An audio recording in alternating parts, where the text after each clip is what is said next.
Press వాళ్ళందరినీ పెట్టుకొని open గా మీరు అడగాల్సినటువంటి అడగండి, ఆయన చెప్పాల్సినటువంటి చెప్తాడు, ప్రజలు నిర్ణయిస్తారు. లేదా మీరు ఏ దేవుని దగ్గరికి వచ్చి అవినాష్ రెడ్డి గారిని ప్రమాణం చేయాలనో చెప్పండి. అవినాష్ రెడ్డి గారు ఆయన కుటుంబ సభ్యులతో వచ్చి మీరు కోరినటువంటి దేవుని ఎదుట ఆయన నిష్కలషంగా ప్రమాణం చేస్తాడు. అది లేదా కోర్టు స్పీడప్ చేయండి అమ్మా, కోర్టు ప్రొసీడింగ్ స్పీడప్ చేయండి, విచారణ తొందరగా పూర్తి చేయండి, దోషులు ఎవరో బయట పెట్టండి. ఇదేంది వితండమ్మా? చంపినోళ్లకు ఎవరైతే వివేకానంద రెడ్డి చంపినాడో ఆయనకు ఆ లూద్రా అడ్వకేట్, ఎవరైతే సునీతమ్మకు సంబంధించినటువంటి కేసులన్నీ కూడా సుప్రీంకోర్టులో వేయాలంటే ఇదే సిద్ధార్థ లూద్రా, ఎవరైతే చంద్రబాబు నాయుడుకు బెయిల్ రావాలనుకుంటారో ఇదే సిద్ధార్థ లూద్రా. దీన్ని బట్టి అర్థం కావడం లేదా ప్రజలకు? చంద్రబాబు నాయుడు, సునీతమ్మ, తర్వాత షర్మిలమ్మ, తర్వాత ఈ దస్తగిరి, వీళ్ళందరూ ఒకటే అనేది అర్థం కావడం లేదా ఇంతతో? ఎందుకమ్మా? దయచేసి వీళ్ళిద్దరికీ మనవి చేస్తున్నాను, మీరు ఏ రకమైనటువంటి వేదిక కావాలంటే ఆ వేదికకు అవినాష్ రెడ్డి గారిని నేను తీసుకొని వస్తాను. అవినాష్ రెడ్డి గారితో మీరు అడగండి మీ ప్రశ్నలన్నీ, ఆయనకు సరైనటువంటి సమాధానం రాష్ట్రానికంతా చేరుతుంది కదా ఆయన ఇచ్చేటువంటి సమాధానం. ఆయన అడిగేటువంటి ప్రశ్నలు మీరు చెప్పు. ఇప్పటికీ బాధపడుతున్నాడు ఆయన తండ్రి అనుభవించినటువంటి క్షోభ నిజంగా ప్రపంచంలో ఎవరికీ రాకూడదు. ఆ తర్వాత షర్మిలమ్మ, నీకు చెప్తున్నా, మీ అన్న నీకు చేసేటువంటి మేలు నువ్వు మర్చిపోతున్నావు. ఏ సోదరుడు తండ్రి దగ్గర రావాల్సినటువంటి ఆస్తుల్లో ఆయన కంటే నీకే ఎక్కువ ఇచ్చినారు, ఆయన బాధపడలే. ఆయన సంపాదించినటువంటి ఆస్తుల్లో కూడా సోదరికి ఇవ్వాలని చెప్పి, ఎందుకంటే ఆయనకు ఉంది కాబట్టి, సంపాదించినాడు కాబట్టి 230 కోట్లు నీకు వైట్ మనీ త్రూ చెక్స్ నీకు ఇచ్చాడు. అది నీకు అన్ని సరిపోలే. తర్వాత సరస్వతి పవర్లో కూడా నీకు షేర్స్ ఇస్తాను, కానీ ఆ షేర్స్ ఈరోజు ఎన్సీఐఎల్టీలో ఉన్నాయి, ఈరోజు ఆ ఈడీ కేసులో అటాచ్మెంట్లో ఉన్నాయి, ఈరోజు ట్రాన్స్ఫర్ చేయడం కుదరదు, ఆ కేసులు అన్ని రకాలుగా అయిపోయిన తర్వాత నీకు ట్రాన్స్ఫర్ చేస్తామంటే అడ్డదారిన పోయి నువ్వు మీ తల్లిని పెట్టుకొని రిజిస్ట్రేషన్ చేసుకోవడం కరెక్ట్ అమ్మా షర్మిలమ్మ? నువ్వు చెప్పు. ఒకవేళ ఈడీ అటాచ్మెంట్లో ఉన్నటువంటి ప్రాపర్టీస్ నువ్వు అక్రమంగా రిజిస్ట్రేషన్ చేసుకుంటే అల్టిమేట్గా జగన్మోహన్ రెడ్డి గారు కాదా దానికి జవాబుదారీ? దాన్ని ఎట్లా అనుమతిస్తారమ్మా? నాకు అర్థం కావడంలా.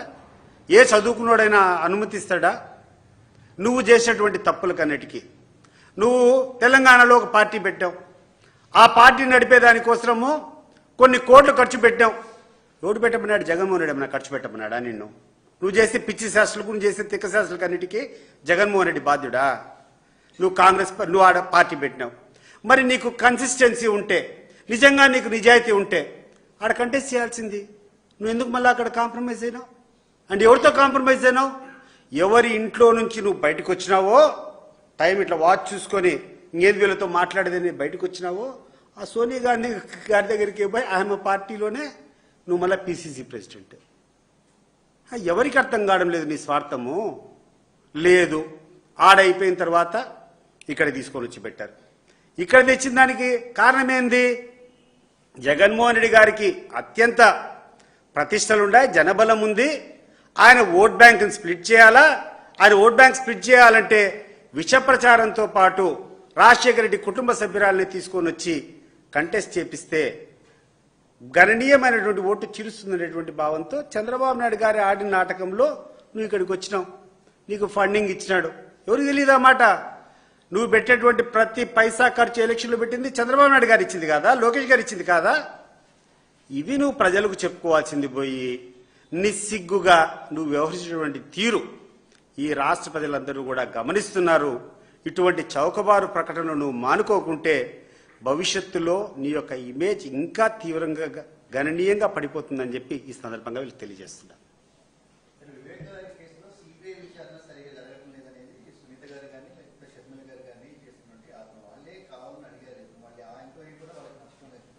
అంటే సునీతమ్మ గారు ఏమైనా ఎక్స్పెక్ట్ చేస్తున్నారంటే ఆమె చెప్పినట్టు చేతుల్లో ఆమెకే పేపర్ పెన్ ఇచ్చి సిబిఐ అవతారాన్ని ఆమె చేయాలా?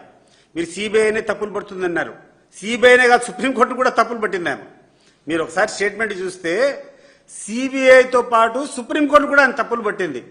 ఇప్పుడు ఎంక్వైరీ చేసేటువంటి అధికారం ఆమెకే ఇవ్వాలా? తర్వాత జడ్జిమెంట్ ఇచ్చేటువంటి అధికారం కూడా ఆమెకి ఇస్తే తప్పితే ఆమెకు సాటిస్ఫై అయ్యేటువంటి పరిస్థితి కనపడంలా. బహుశా ఆమె ఎక్స్పెక్ట్ ఏం చేస్తుందంటే ఆమె చెప్పినటువంటి వర్షన్ అందరూ ఎండార్స్ చేయాలా, ఆమె పాత్రను ఎవరు అనుమానించకూడదు, ఆ తర్వాత వేరే వాళ్ళని అందరినీ పక్కన పెట్టాలా, ఆమె ఒకరిని టార్గెట్ చేసుకుంటే వాళ్ళ శిక్ష పడాలనేటువంటి ఆలోచన స్పష్టంగా కనపడుతుంది కదా. ఇప్పుడు క్లియర్గా దస్తగిరి స్టేట్మెంట్లో దిస్ ఈస్ దస్తగిరి స్టేట్మెంట్. ఏదో డాక్యుమెంట్ పైన అంటున్నారు. ఎవరి డాక్యుమెంట్లు, ఎవరికి సంబంధం డాక్యుమెంట్లు? ఎక్కడన్నా మీకు వివేకానంద రెడ్డి గారికి, అవినాష్ రెడ్డి గారికి, జగన్మోహన్ రెడ్డి ఎక్కడన్నా ఆస్తి తగరారు ఉందా డాక్యుమెంట్ పోయేదానికి, ఆ డాక్యుమెంట్ దొంగతనం చేసేదానికి? డాక్యుమెంట్ల కోసం ఎతికినాము, డాక్యుమెంట్ తీసుకున్నాము డాక్యుమెంట్లు అని చెప్పి దస్తగిరి రాశాడు కదా, దానికి సమాధానం ఏందని చెప్పి నేను అడుగుతున్నాను. రెండోది, ఆ ఉమాశంకర్ రెడ్డి సునీల్ యాదవ్ అనే అబ్బాయి కూర్చొని మా మా మా తల్లిని అడుగుతావారా నువ్వు అని చెప్పి ఏదో బూతులు తిట్టట్టు ఉంది. ఏం దీనికి కారణము? ఎన్ని కారణాలున్నాయి, ఎన్ని కోణాలున్నాయి?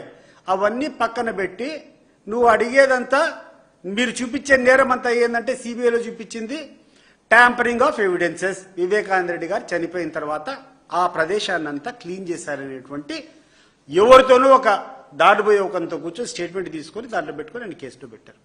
దానికి ఇప్పుడే చూపించాను కదా, నేను ఇప్పుడే ఆదినారెడ్డి గారు మాట్లాడేటువంటి మాటలు మీకు క్లియర్గా చూపించాను కదా. మీ మామ శివప్రకాష్ రెడ్డి, ఎవరైతే మీ భర్త వాళ్ళ అన్నున్నాడో శివప్రకాష్ రెడ్డి స్వయంగా ఆదినారెడ్డితో చెప్పాడంట.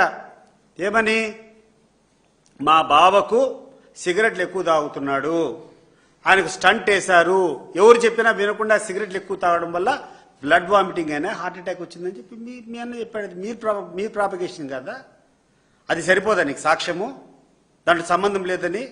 ఆ తర్వాత అవినాష్ రెడ్డి గారికి టికెట్ ఆల్రెడీ వచ్చింది, టికెట్ ఆల్రెడీ అనౌన్స్ చేశాడు. ఆ విషయం ప్రజలకందరికీ తెలుసు, నీకు తెలుసు, నాకు తెలుసు. నీ నోటితో నువ్వే ఒప్పుకుంటున్నావు. ఒప్పుకునే తర్వాత వైరం అనేది ఏముంది?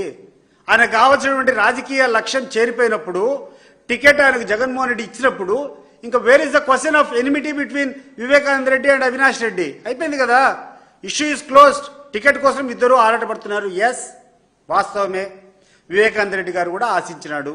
లేకుంటే వివేకానంద రెడ్డి అన్ని దశల్లో కూడా అవినాష్ రెడ్డికి పార్లమెంట్ టికెట్ ఇవ్వకుండా అడ్డుపడినటువంటి విషయం వాస్తవమే. కానీ దాన్ని పెడచోని పెట్టి అవినాష్ రెడ్డి అయితేనే బాగుంటుందని జగన్మోహన్ రెడ్డి గారు నిర్ణయం తీసుకున్నారు. అయిపోయిన తర్వాత very the question of enmity. రెండవది, అవినాష్ రెడ్డి గారు ఒక నేరం చేశాడనేటప్పుడు దాంట్లో పోయి వాళ్ళు నువ్వు నేను చేయగలుగుతామా?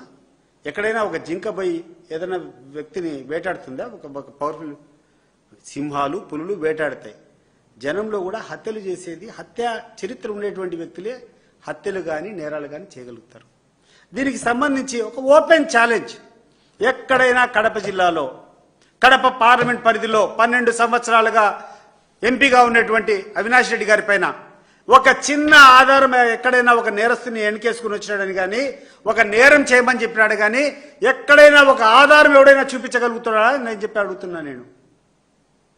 ఎంత ఘోరం ఇది, ఎంత అన్యాయం ఇది! ఎన్ని ఆ అబ్బాయి వయసు, చిన్న వయసు అతనిది. Most probably you should be 37-38 years. గడిచిన 8-9 సంవత్సరాల నుంచి ఆయన, వాళ్ళ తండ్రి, వాళ్ళ కుటుంబం పడుతున్నటువంటి నరకం ఎవరు కూడా శత్రువు కూడా లేదు. అయినా కూడా ఆ వ్యక్తి చూపిస్తున్నటువంటి, ఈ కుటుంబం మీద చూపిస్తున్నటువంటి గౌరవానికి నిజంగా నేను చెప్తున్నాను, పాదాభివందనాలు చెప్పాలి. అంత గొప్ప వ్యక్తి మనస్ఫూర్తిగా చెప్తాడు దీన్ని. ఏ రోజన్నా నిన్ను ఒక చౌపారు మాట మాట్లాడాడా? మా సునీతక్క అంటాడు, మా పెద్దనాన్న అంటాడు. ఈరోజు కూడా మాట్లాడేదానికి ఛాన్స్ లేదు. కానీ మీరు మాట్లాడకుండా ఉంటే మీ త్రయము, మీ చంద్రబాబు నాయుడు గారు, మీరంతా కలిసి ఎన్ని రోజులు మాట్లాడతారు ఇట్లా? ఏం అవసరం ఉంది మాకు వివేకానంద రెడ్డి గారిని సంపాదించినటువంటి అవసరము? జగన్మోహన్ రెడ్డి గారే కదా వివేకానంద రెడ్డి గారికి ఎమ్మెల్సీగా టికెట్ ఇచ్చింది. ఎమ్మెల్సీ టికెట్ ఇచ్చిన తర్వాత ఆయనకు అయ్యే ప్రతి పైసా ఖర్చు జగన్మోహన్ రెడ్డి గారే కదా పెట్టుకునింది. డెఫినెట్లీ పార్లమెంట్కి వచ్చినప్పుడు వివేకానంద రెడ్డి గారి మాటలు ఆయన పెడచవని పెట్టుకొని అవినాష్ రెడ్డి గారిని ప్రిఫర్ చేశాడు. అంతేగాని చిన్నాని మీద ఆయనకేం కోపం లేదే. ఒకవేళ చిన్నాని మీద కోపం ఉంటే ఎమ్మెల్సీగా ఆయనకి ఎందుకు టికెట్ ఇస్తాడు? ఎందుకు ప్రతి పైసా ఆయన్నే కూర్చొని ఖర్చు పెడతాడు? ఇవన్నీ అర్థం చేసుకోకుండా చంద్రబాబు నాయుడు గారి చేతిలో, లోకేష్ గారి చేతిలో పావులుగా మారి మీరు చేసేటువంటి నీచ రాజకీయ చర్యలకు మీరు మానుకోకుంటే ప్రజల హృదయాల్లో వీరు చాలా చాలా చెడ్డవారవుతారు.